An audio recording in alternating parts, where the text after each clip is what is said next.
Girivaradari.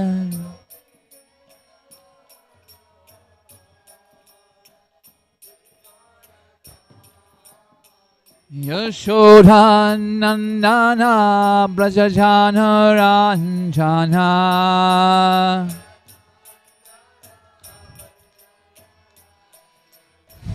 Yashodhanandana Brajajana Ranjana.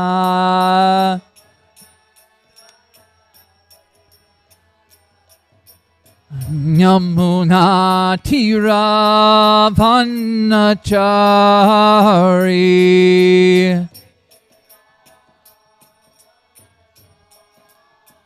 Yamuna Tira Vanachari.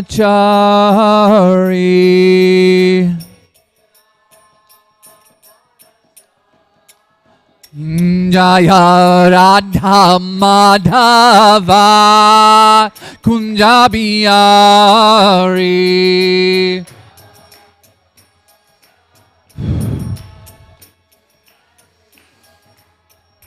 Jaya Gopi Janavalabha Girivaradari.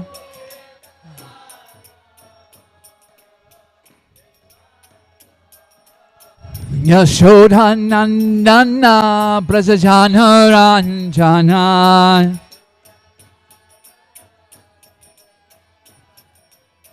Yamuna Tira Vanachari.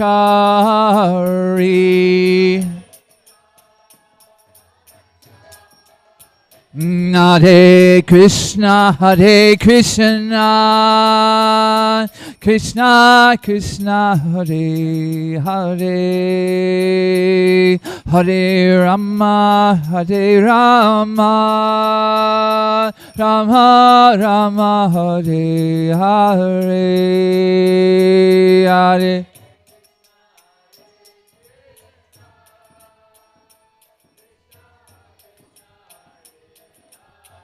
Hare Hare.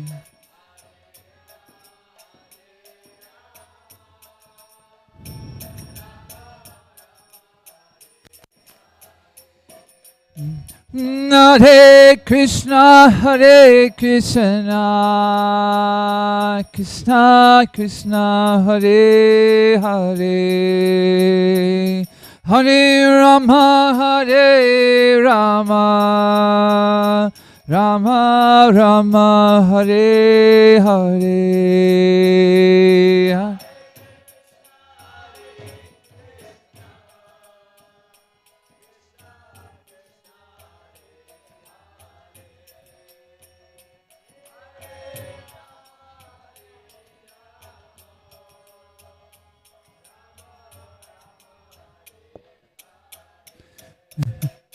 Hare Krishna, Hare Krishna, Krishna Krishna, Hare Hare, Hare Rama, Hare Rama, Rama Rama, Hare Hare, Hare Krishna.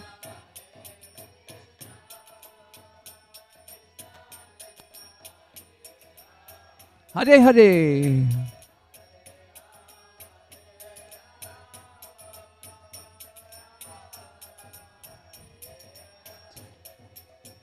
Jaya Radha Madhava, Radha Madhava, Shri Radhe.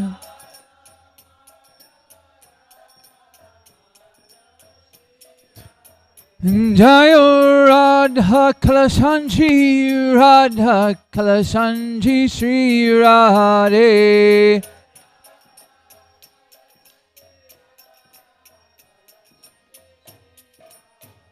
Prabhupada, Prabhupada, Prabhupada, Jaya Jaya Prabhupada,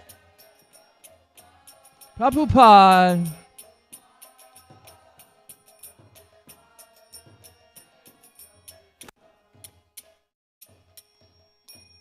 Shri Shri Radha Madhava ki jai, Shri Shri Radha Kalasanji ki jai, Srila Prabhupada ki jai.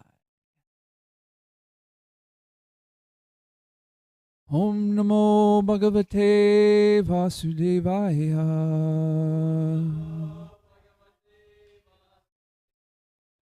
Om Namo Bhagavate Vasudevaya.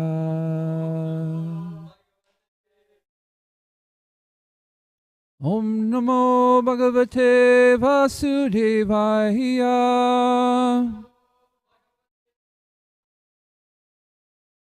If we can all recite the invocation verses together, please. Narayanam namaskritya naram chaiva narottamam devyam sarasvatim vyasam tato jayamudirayat. Before reciting the Srimad Bhagavatam, which is the very means of conquest, one should offer the respectful obeisance to the personality of Godhead, Narayan, under Narayan, Narayan Rishi, the supermost human being, to Mother Saraswati, the goddess of learning, and Srila Vyasadeva, the author. Nasta preyasha abreshu nityam bhagavata sevaya bhagavati utamasloke bhaktir bhavati naistaki. By regular attendance on the Srimad Bhagavatam and by rendering of prayers to the pure devotee, all that is troublesome within the heart is almost completely destroyed, and whose service unto the Spirit of Godhead, whose praise with transcendental sounds establishes an irrevocable fact. Om Gantimirandasya Gananjana Shalakaya Chakshuran Maliyatam Yena Tasmai Shri Guruve Namaha. I was born in the darkness of ignorance. My spiritual master has opened my eyes with the torchlight of knowledge. I offer my respectful obeisances unto them. So the topic for today is the place to be is wherever Sankirtan is going on. Right? Amazing. So I really want to dive into this, and so I'm going to take a little. Anyways, we're just the verses that are suggested are 9 through 24, but we're just going to switch to go right to 21 through 24, and get right to the. And you can have a little homework if you want to read the rest of the verses, which are very nice. I just want to really get into this. So, if somebody would please read text 21. Since the human form of life is a sublime position for spiritual realization, all the demigods in heaven speak in this way. How wonderful is it for these human beings to have been born in the land of Varsha. They must have executed pious acts of austerity in the past, or the Supreme Personality of Godhead himself must have been pleased with them. Otherwise, how could they engage in devotional service in so many ways? We demigods can only aspire to achieve human births in Bharat Varsha, to execute devotional service, but these human beings are already engaged there. Okay.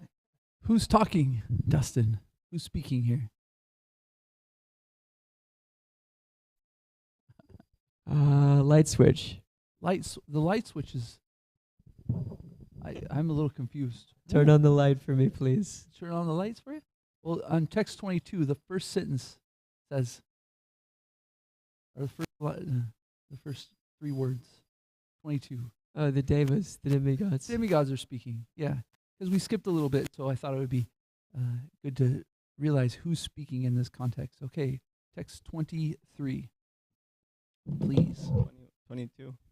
22, yes. The demigods continue.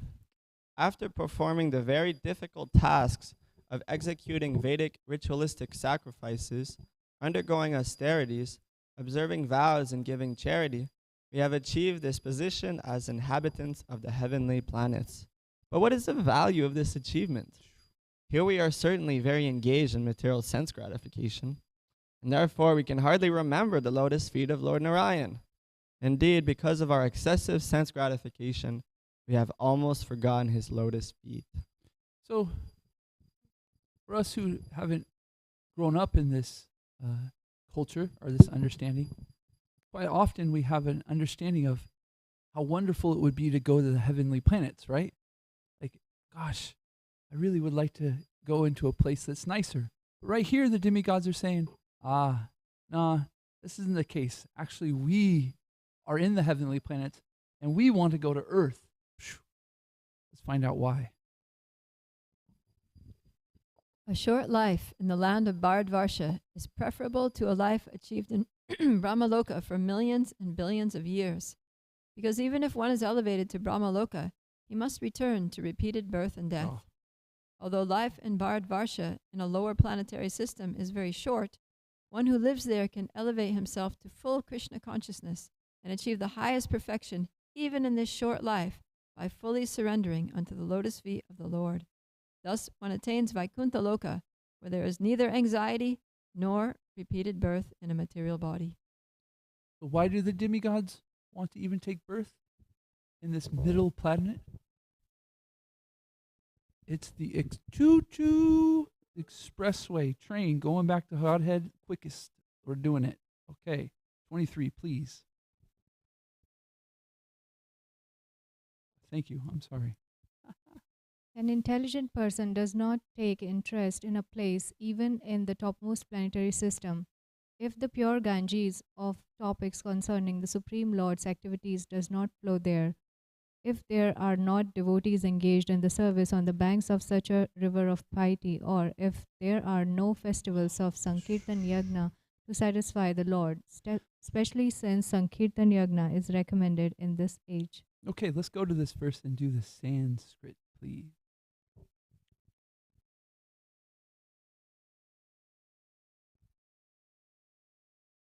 Okay. Nayatra Vaikunta Kada Surapaga. Nayatra Vaikunta Kada Surapaga. Nasadvo Bhagavatas Tadasrayaha. Nasadhavo Bhagavatas Tadasraya. Nayatra Yagnesha Makamahotavaha. Nayatra Yagnesha Makyasmo Mahotasavaha.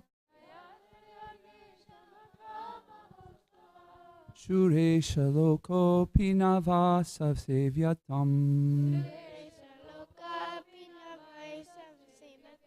Shuresha Loko Pinavasav Sevayatmam.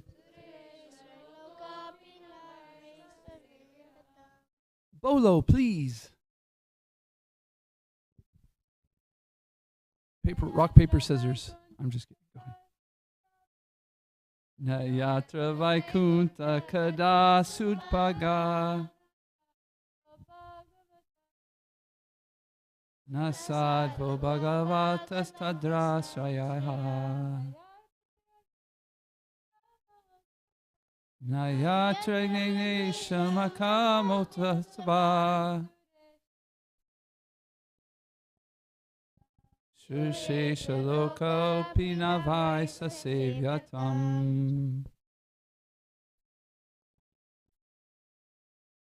Nayatra Vaikunta Kata Sudapaga. Nasadavo Bhagavatas Tadasraya. Nayatra Yagnesha Makamahotavaha. Shriyesha Loko Pinave Sasevatam.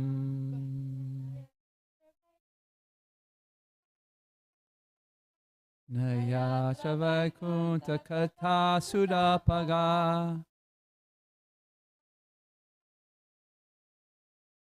Nasadyavo Bhagavatas Tadasraya.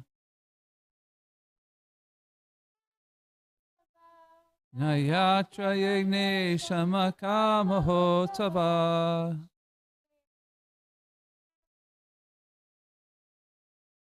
Shresha Loko Pinavaisa Sevatam. Nayacha Vaikunta Kada Sudapaga.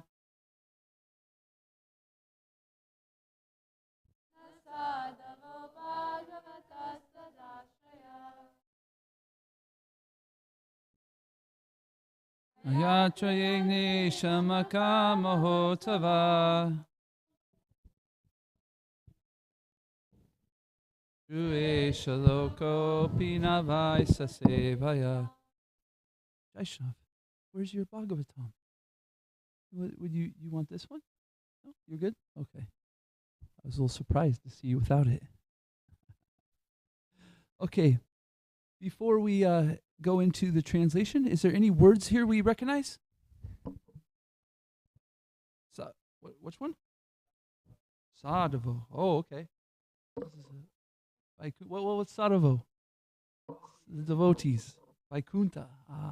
Where else? Kata. This must be something pretty amazing, right? Vaikunta Kata Suda. So we got Mahotsava. Mahotsava. What's Mahotsava? A celebration, a festival. What was it? What was that? Heavenly planets. What was that praying? David.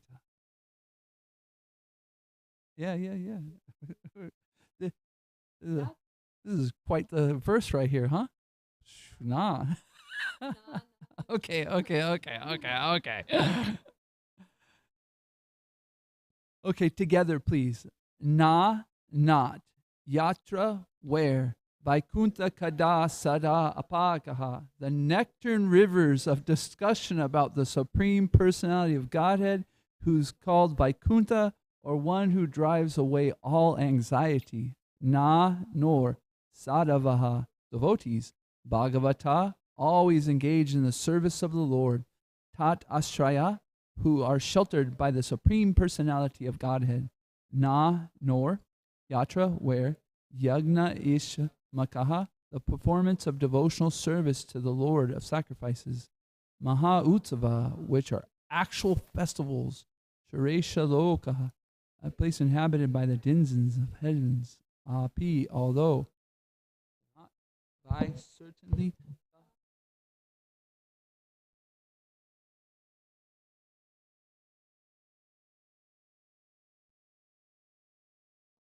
Report by His Divine Grace A.C. Bhaktivedanta Swami Srila Prabhupada Ki Jai.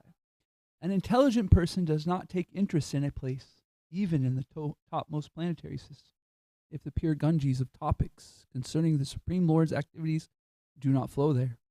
If there are not devotees engaged in the service on the banks of such a river of petty, or if there are no festivals of Sankirtan Yagna to satisfy the Lord, especially since Sankirtan Yagna is recommended in this age. Purport: Sri Chaitanya Mahaprabhu appeared in the land of Bharat Varsha, specifically in Bengal, in the district of Nadia, where Nadadweep is situated. It is therefore to be concluded, as stated by Srila Bhaktivinoda Thakur, that within this universe, this earth is the best planet, and on this land of Bharat Varsha is the best. In the land of Bharat Varsha, Bengal is still better. In Bengal, the district of Nadia is still better.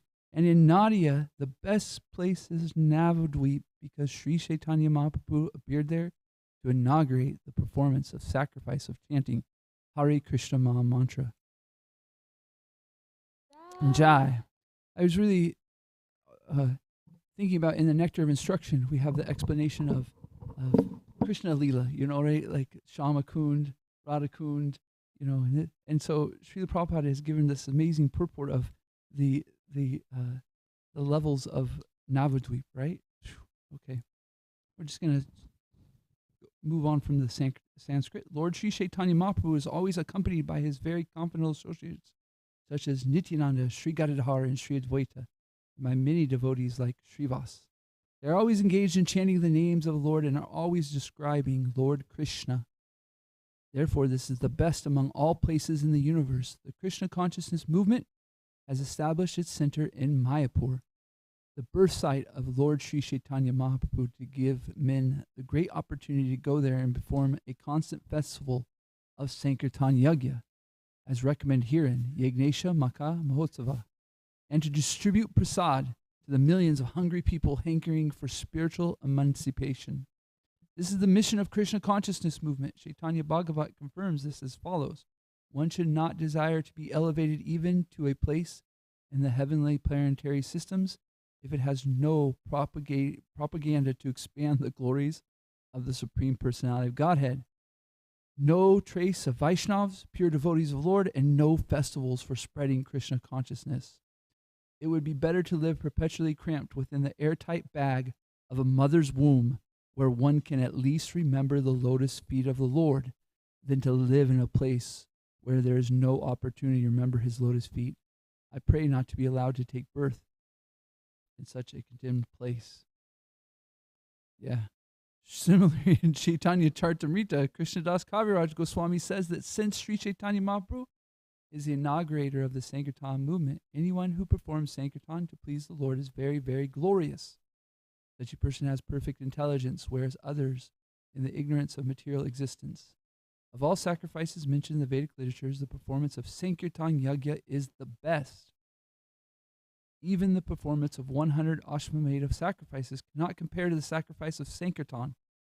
According to the author of Sri Chaitanya Charitamrita, if one compares Sankirtan Yagya to other yajnas, he is a pasandi, an infidel, and liable to be punished by Yamaraj.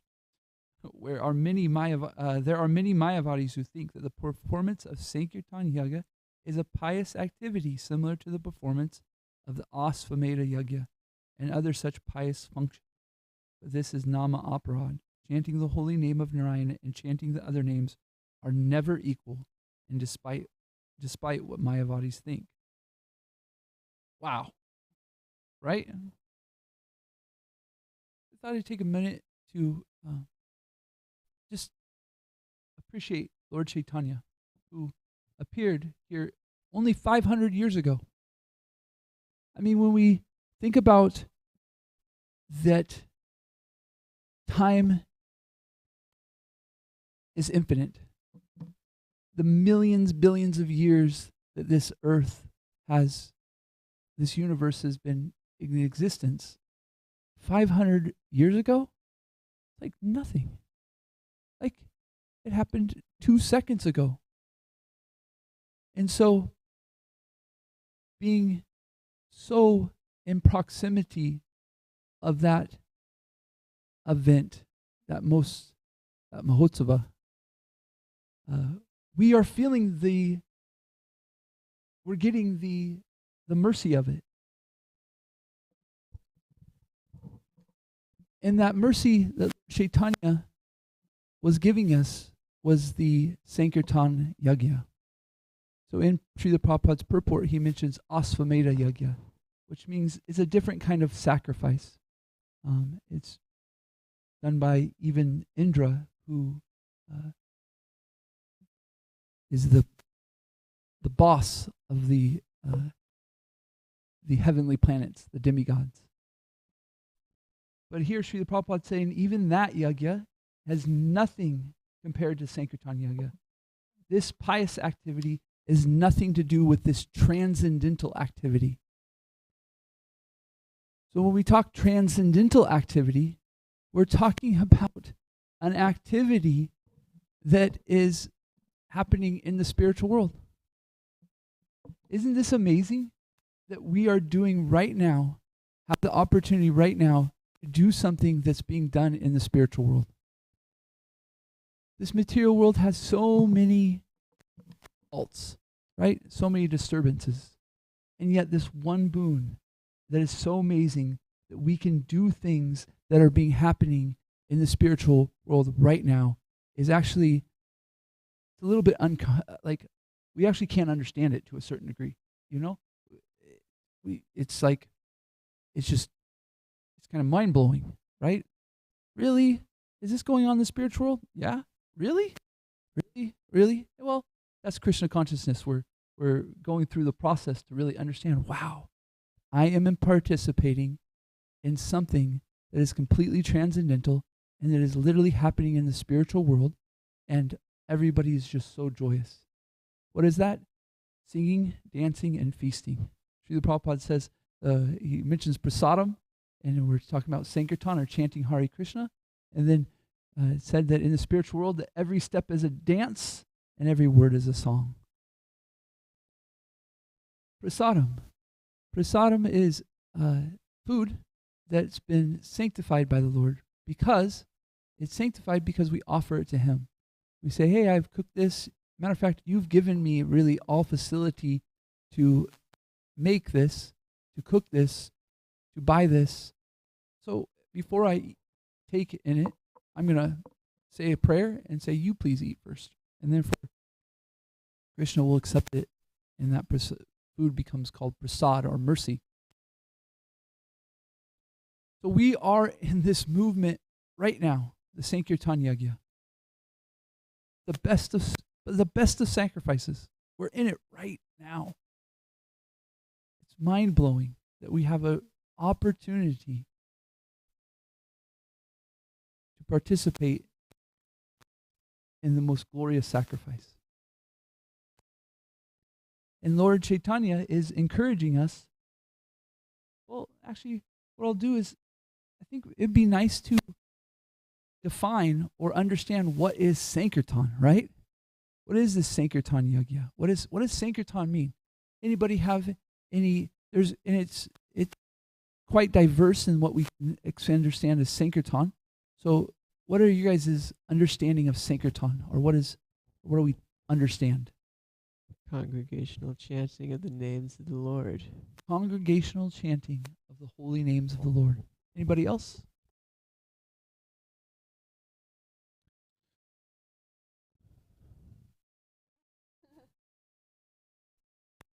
Yes. Spreading the glories of the Lord. Speaking Srimad Bhagavatam when we come together to speak on the pastimes of Krishna. That is Sankirtan. We're coming together to glorify the Supreme. Vishnu Bhagavan Prabhu. Selling Srila Prabhupada's books. So when we are putting others in touch with Krishna, that is Sankirtan. When we chant Hare Krishna, we're doing Sankirtan because we're bringing Krishna and Radha together. We're encouraging them. Hare Krishna. We want to see Radha and Krishna together. It's pretty amazing. So it seems simple at first, right? But the activities of the Sankirtan movement are very diverse. And it's really a beautiful thing. It's encouraging others to know Krishna, right? So we're a Sankirtan movement,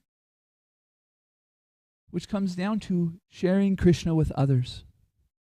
Sometimes this is called the P word. What's the P word? Preach. Oh my gosh. Preaching. Oh wow. But preaching, I've dealt with people who preach and they tell me this and tell me that. But really, preaching should be a word that we're very comfortable with because we should understand really what it is, and it is Sankirtan. It's just getting people in touch with Krishna. So I would like to do a little activity, if you guys would be willing to. And that activity is, I'd like you to close your eyes you don't have to close your eyes, but just think for a little while. What is it that you might fear about preaching or sharing Krishna with others? Because sometimes we have these fears. How can I be a preacher? How can I tell people about Krishna? So there's two things to think about in this, or two perspectives. What is it that I fear in preaching? Or maybe I've gotten over some of those fears. I've experienced them and I've overcame them to a certain degree by the mercy of the devotees in Krishna. And so if you can remember in the past a fear that you might have had and you've overcome. So if you have a fear, or if you've overcome a fear, just I'll chant Hare Krishna in the mic while you guys think about it so that we can keep Katha going on. And then, what we'll do is we're going to share some of these things. And as a team, we're going to think about how we might overcome those fears. Or we're going to hear from people who might have had that fear and they said, oh yeah, I did like this. So it's like a little exercise, a team exercise, if you guys would. My Sankirtan. Okay. Please take a minute to think about it. Hare Ram, Hare Ram. Hare Krishna, Krishna Krishna, Hare Hare. Hare Ram, Hare Ram. Hare Krishna, Krishna Krishna, Hare Hare, Hare Ram. Hare Krishna,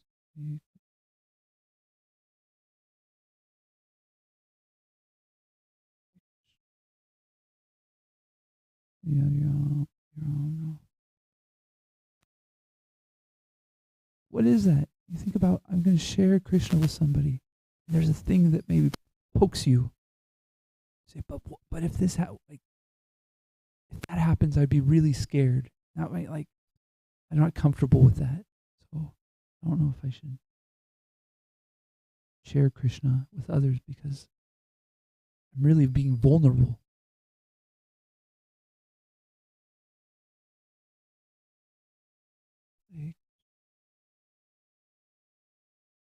You continue to think, what I thought I might do is, this can be, by the way,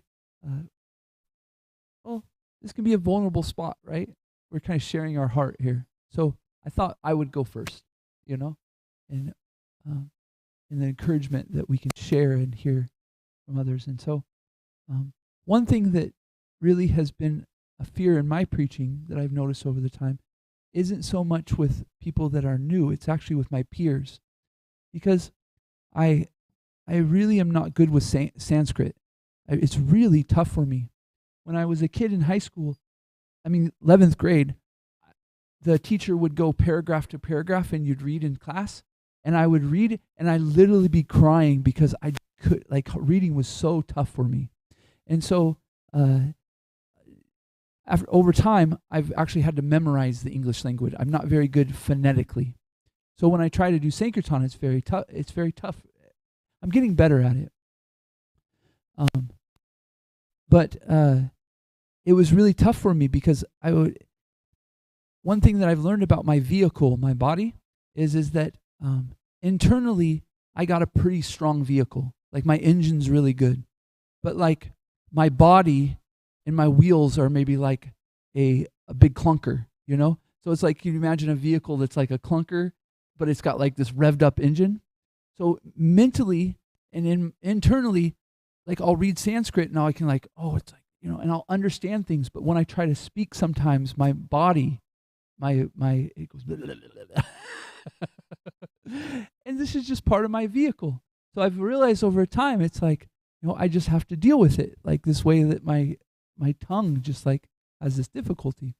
Anyways, I'm overcoming it into some ways, but it was something that, okay, the point is that one of the ways that I've been overcoming it is I decided, well, I can take responsibility and know the English of verses. So when I would read and try to memorize Sanskrit verses, I was having such a difficult time that I would just quit, basically. It was this is too tough. But then I started thinking about it wait a minute, that's not okay. And so what can I do? And so I would memorize the verses in English. And so I've been doing that for a little while, and it's actually really much easier for me. And it's actually helped my confidence in preaching because I'm knowing more of what Krishna is saying. So I thought that I would, I'd share that. Anything that you guys would like to share, or if maybe you have a comment on that, maybe you have some insight on what that might be. Because that's what this space I kind of would like to see is oh, I have something to say about that, some encouragement, or have you tried this or something like that. Mishra Bhagavan.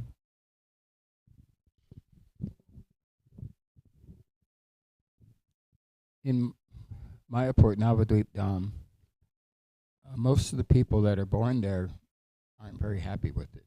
The people who like being there are foreigners, people like us that read statements like this about how great it is. Go there and take part in Sankirtan and become purified, and are very enlivened by going to the Dham. But the people that live there, though, they're always complaining about being there, and they're constantly asking us for sponsorship to America. And how is that? Why is it that it's not? They don't see the benefit of being there when they were so fortunate to have been born there. Can you help me understand this in the context of fear in preaching? Well, it's in context to what you were reading about. So we'll do best questions place, and Bengal, best gotcha. Nadia. So if you wouldn't mind, Mishra Bhagavan, I wanted to, if we could have some space for this exercise, and then we'll get to questions like that. I really want to hear if there's some people out there that have some fears about preaching the Krishna consciousness movement and how they've overcome. Would that be okay? We can save questions like that? Thank you, Prabhu. Premamrita. Hare Krishna. First, I'll respond to what you said, Nanda Braj. I think that you're a great preacher and you don't have to recite Sanskrit to be a great preacher. Thank you, Prema. Sometimes it can help in some cases for some people. I know Ajit was really impressed when someone was preaching to him and recited Sanskrit. He shares that sometimes, but myself, not impressed. And you have heart, and heart is usually what people hear. Very kind, thank you. And I would say, I guess for me, like when I go out on Sankirtan, it's always like an initial, like I just have to jump in. I have to convince myself to just jump in. Once the jump is made, then I can, I'm swimming. Like it's like in Florida, we have a lot of springs and the water's really cold. So you don't just like tiptoe in. You have to like get on the dock and run and work yourself up and jump in. And once you jump in, you're swimming around, you're splashing, you're fine, you're not too cold. That's how it is for me with Sankirtan. But to make that initial jump is always the scariest part, just because you never know what kind of day it's going to be on Sankirtan. Sometimes it's like a really good day and you're getting yeses and, nice donations and everyone wants a book. And sometimes like people are saying no, people are thinking that you're weird for even asking, they're rolling their eyes, or they're just like making you feel like you're not worth the ground you stand on. So yeah, I guess that's always like the initial fear is like, oh, is it gonna be one of those days? So there's some vulnerability in going and telling people and how they receive you. And they could receive you with no's all the time. And that can be, am I hearing you correctly? Any suggestions on, the fear that when I share Krishna consciousness, people don't want to hear about it, or might even be a little bit rough? Any thoughts? Anybody have that situation?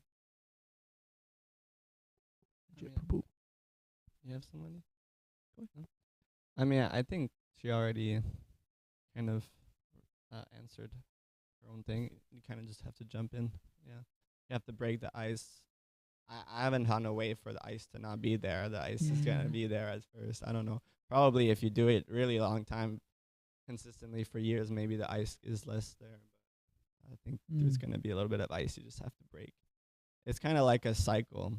It's like with the first good interaction you have, you feel a little bit more confident. Then another good interaction, you feel a little bit more confident. And then the more confident you are, the more likely you're gonna have good positive interactions, and it kind of builds up on that. And then, anyways, that's been my experience. Prabhupada Priya. So a couple of things. Yeah, that's usually the biggest thing is that devotees have a hard time with is rejection, because you're all enthusiastic and you're going out there to help people and you're like, this is the best thing. This is going to make them happy. We're going to save the world. This is Lord Chaitanya's movement. And then you approach somebody and they're just like, no, get out of here. Go get a job. I'm not interested. You guys are nuts. Whatever, right? So that can be hard. So two things that I think helped me anyway, is one is just being a little detached and just understanding that a lot of people are going to say no. Just accepting that a lot of people are going to not be interested. And I took a lot of solace from the pastime of Krishna when the cowherd boys are hungry, and Krishna tells them, go ask the Brahmins who are performing sacrifice to give you some food. And the boys go, and they're like Krishna's eternal associates in Vraj, going out and asking for something that Krishna told them, and they get rejected. And then they go back and they're just like, Krishna, we tried, and they just totally ignored us. Actually, that's the worst thing. If someone says no, thank you, that's okay. It's when you walk up to them all smiley and fired up and like full of compassion and they just totally like stonewall you, like you don't exist, like you're not there. That's the worst thing. So that's what happened to the cowherd boys, and they went back with feeling really, despondent. And they went to Krishna. They said they just totally ignored us. And we even said your names and everything, and still they didn't care. She said, anyways, it's like that. When you go to ask for some donation and things, some people say yes, some people say no. That's just the way it is, So that's one thing. The other thing that helps with dealing with that is that go with a group. Because if you go on your own and everyone's just rejecting you, you're just feeling rejected. But if you go with a few other devotees, then it's like, okay, they ignored me, but these people love me. You're with, I'm accepted by, people who I value. So these ignorant people may reject me, but these people who actually have knowledge and know the higher values of life, they accept me and I have them. And these people might scowl at me, but they're going to smile at me. So it's okay. I have my people. So then, kind of balances, it counteracts the negativity. Thinking about just because you mentioned the cowherd boys, and you think about them, somebody fails in something, and the other boys are just like, "Hey, you're okay," It's so nice thinking, you have a team around you that's encouraging. Such a good point. Yes, Prema. Yeah, I really like that point. It made me think that's why it's so important that we have nice relationships with the devotees around us, because the material world is brutal, and if the material world is brutal and then our relationships with devotees are also rough, we have no shelter. So we need to make sure that we offer that shelter to the devotees around us, and that we surround ourselves with devotees who offer that in return. Please. Yeah, because of my Kali Yuga brain, I just want to address the elephant in the room here. The elephant in the room is devotee relationships. So a lot of times we have people that are willing to organize, to get, a venue, get flyers, get books, get flowers, things to hand out. And they go to all this trouble, but yet there's no relationship between them and the other devotees. The relationship is very strained, cold, distant. And I think it was Premamrita or Mother Prabhupada Priya. Mother Prabhupada Priya said just in her last comment that, well, if I get rejected, that's okay, because I'm with some other people that do love me and do understand me. But wait a minute, it's like Premamrita just said, what if the other people that you're with, they really don't love you and don't accept you and judge you? Wow. So then what? Yeah. Okay, thank you. You get hit outside and you get hit inside. So beautiful point, Mother Kunti, is like if we have, so the fear, there can be a fear that if I do find rejection, I don't even have solace at home. I don't have solace with the people that my community or my friends or family. So it makes it even double tough, because you get rejected one place and you still don't feel, you still feel rejected at your home. Wow.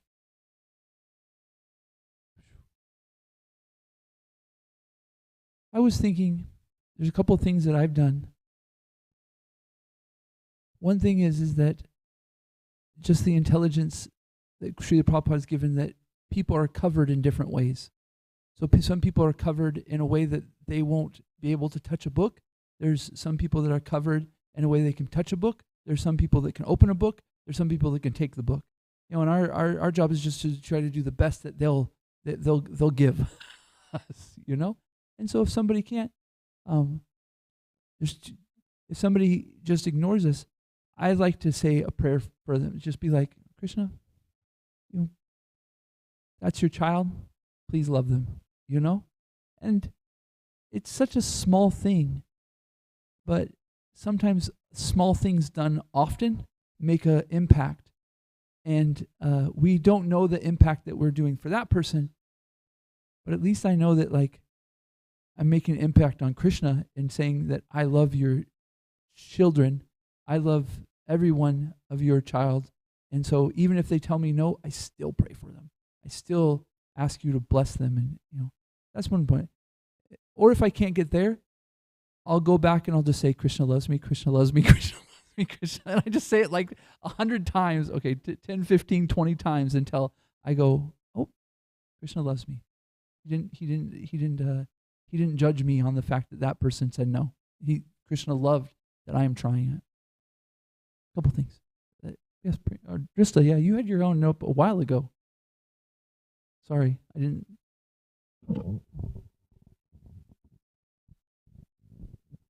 I'd say my main fear is kind of like trying to take care of someone who's newer, or trying to like guide them, and kind of take care of them, show them the ropes and stuff. And yeah, Bhaktisiddhanta Saraswati Thakur said it takes gallons and gallons of blood, takes a village and stuff like that. And so a few times I've seen that those people might turn on me, and they might criticize me or say like terrible things, or they might it might seem like in the end they've just like kind of blooped and they gave up everything, and I was like, what was the point of like those 6 months of like trying to help this person? What was the point of all this?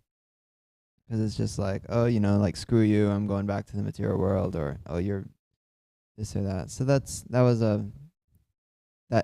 is and was like a fear and a blockage that I. What have you done to overcome that fear?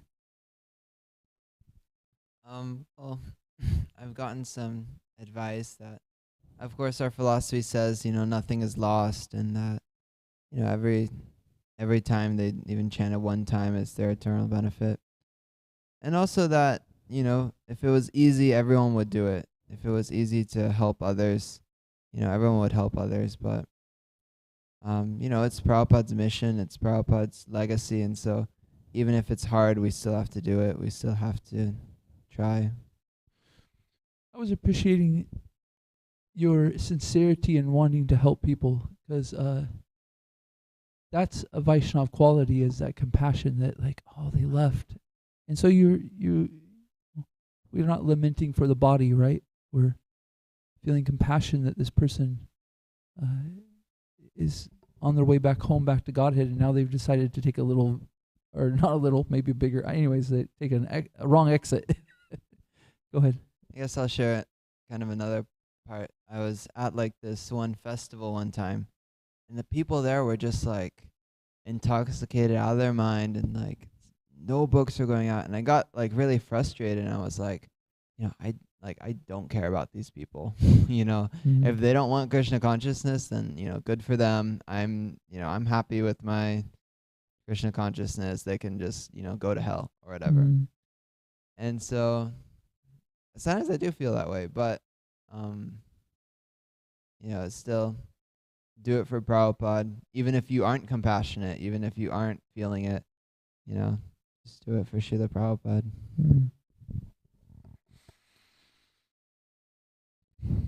Any other, Ephraim? You have something?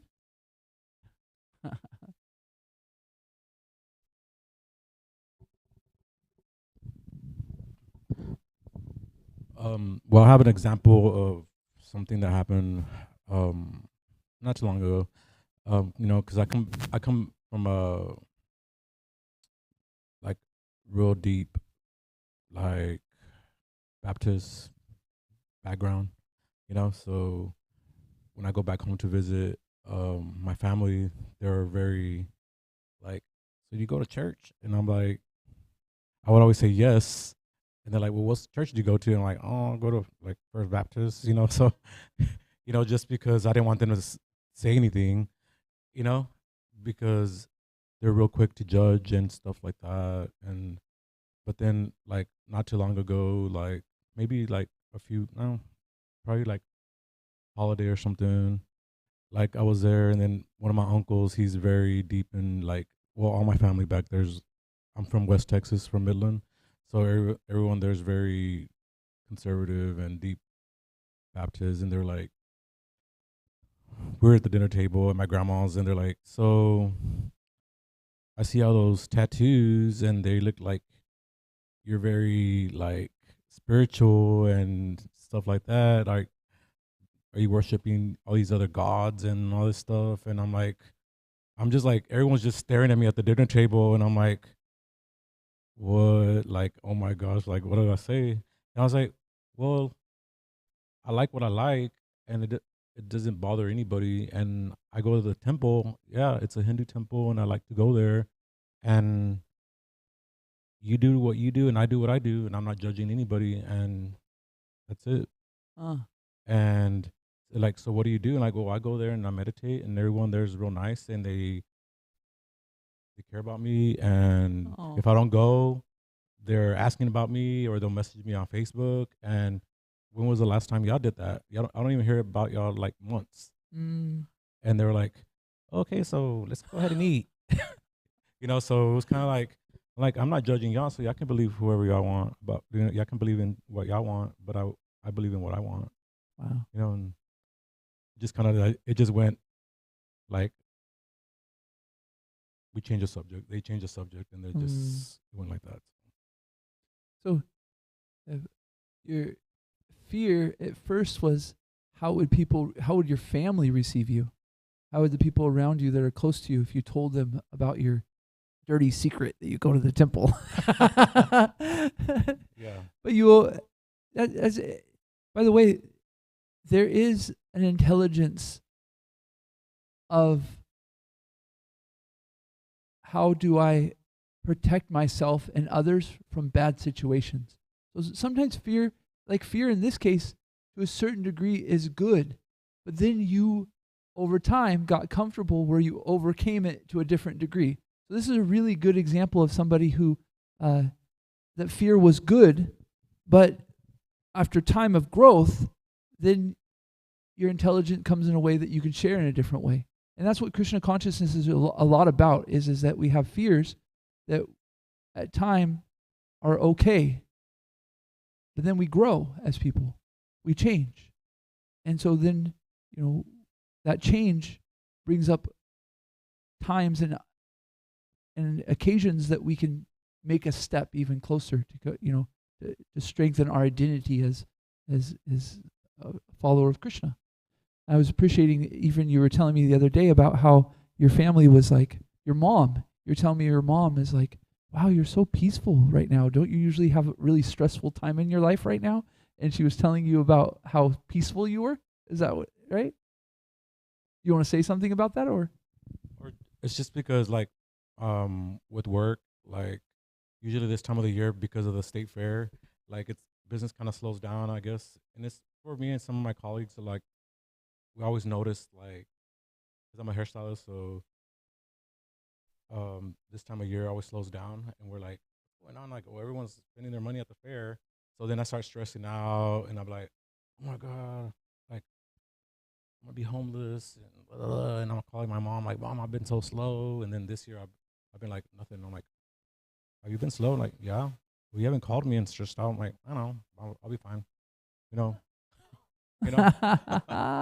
and yeah, before I would be just stressed out and just like panicking and like, oh my god, like what am I gonna do? What am I gonna do? And now I'm like, okay, whatever.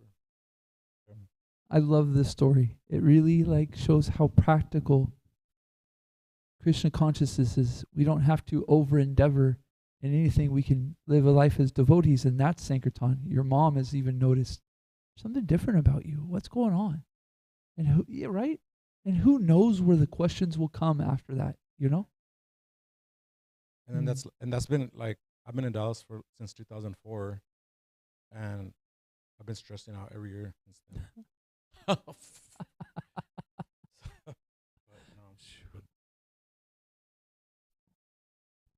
Jit Prabhu. In response to that, I just want to quickly share my experience with my family, especially with my mother. She was really resisting the whole thing at first, because I was actually enrolled for teachers college. So she was all excited. Oh, my son's going to be like a high school teacher, going to be so successful. And then I dropped out after a week and I went to live in an ashram. And yeah, she was really resisting at first. I remember the day I called her and I told her I shaved my head. She started crying. Oh no. Now she's coming. She was thought I was in a cult or something.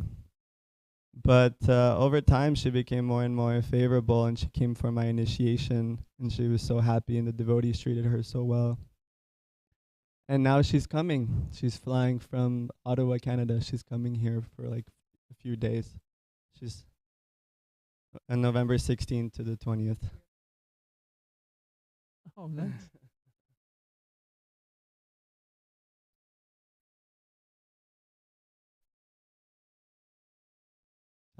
Yeah, she's seen the transformation and she's so happy for me. So it's all about leading by example. That's the main thing. And just being a servant to them. Hare Krishna. Haribol. So I was thinking about the different fears. We can have the fear of people we don't even know rejecting us. We can have fears of the people that we love and what will they think, right? And then we have the people that we even practice with and what will they think. So one of the strongest things that I'm really hearing right now is because of these fears, we really should try to take some responsibility to care for each other, so that when we do get punched, when we get scarred, that we have a place of solace that we can come back to, that we have people that will hug us, that will tell us how much they appreciate, not because we want our ego, but because we need the help. We're in this together. And my last comment is that Srila Prabhupada was sitting with the devotees, and there was a small child. Her name was Sarasvati. Her name is Sarasvati. But she was a small child at the time. And Srila Prabhupada said, Sarasvati, who's Krishna? And she said, Krishna is the Supreme Personality of Godhead. And he said, Srila Prabhupada said, she's a perfect preacher. Can you imagine that? That all these fears that we have, that Srila Prabhupada is encouraging us, just tell people that Krishna is the Supreme Personality of Godhead. Everything will come from there. So whether we're brand new or seasoned over so many times, there's a place for us in this Sankirtan movement. And Krishna wants us to gauge in the Sankirtan movement. He loves it so much when we share about him to others. And so, if you really want your heart to glow, if you really want to feel happy, then share Krishna with others in whatever way you can. And if you have some fears, talk with some other devotees. Say, hey, I have this fear. Because what we're doing here is we're talking about fears are real, but there's things we can do to overcome them. And our friends and our community members and our seniors, who are also our friends, can help us overcome these things. Because sometimes our fears look so big to us, right? It's like, oh my gosh, this fear is so big. But then we talk to somebody and they're like, oh yeah, just do like this. Oh, whoa. I could just do like that. And I could please Krishna in that way. And that's what Devotee Association is encouraging us to do, is to take the fears of the material world, put them off to the side, or make them real small, and make Krishna real big. So we'll end there. I apologize that we're over time, so we didn't get to ask questions just in general. Please forgive me, Prabhu. I apologize for... Yes, so if afterwards... Srimad Bhagavatam ki jai. Srila Prabhupada ki jai. Gaura Pramanande Hari Hari Bol. Vanchakalpatarubhyascha Kripa Sindhubhyevacha Patitanam Pavanebhyo Vaishnavebhyo Namo Namaha. Antikoti Vaishnava Vrinda ki jai.